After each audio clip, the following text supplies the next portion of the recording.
د کابل امنیه قومندانۍ وایي چې الله ګل مجاهد یې د یو کس د وژنې په تورې نیولی دی.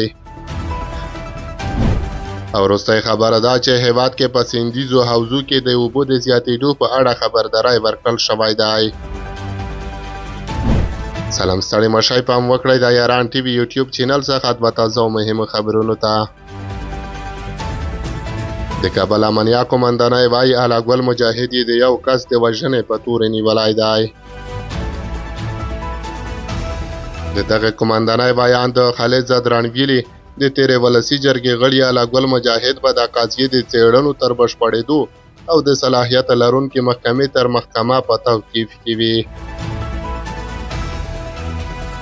خالد زدران د وژل شوي کس نوم سعیدالله یاد کړی او ویلي دي دا تیر کال په کب میاشت کې وژل شوی و. د الله ګل مجاهد د کورنۍ غړو تر اوسه په دې اړه څه نه دي ویلي.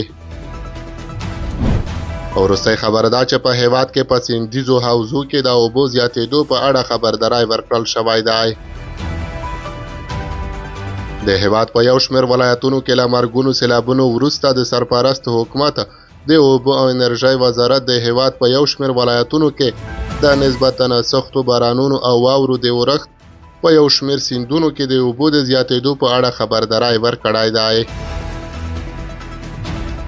دغه وزارت نن یکشنبه د سور 23مه په خپره شوې خبرپاڼه کې ویلي چې نن او سبا د پنج آمو او کابل په ګډون په یو شمېر سیندیزو حوزو کې د اوبو د زیاتېدو احتمال شته.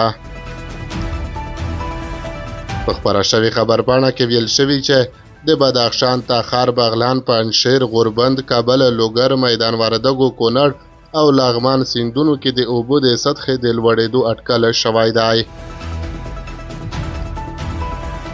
د سرپرست حکومت د اوبو او انرژۍ وزارت د دغو سیمو له اوسېدونکو غوښتي چې په سیندونو کې د اوبو د سطحې لوړېدو په صورت کې د سیندو څنډې ته نږدې نشي.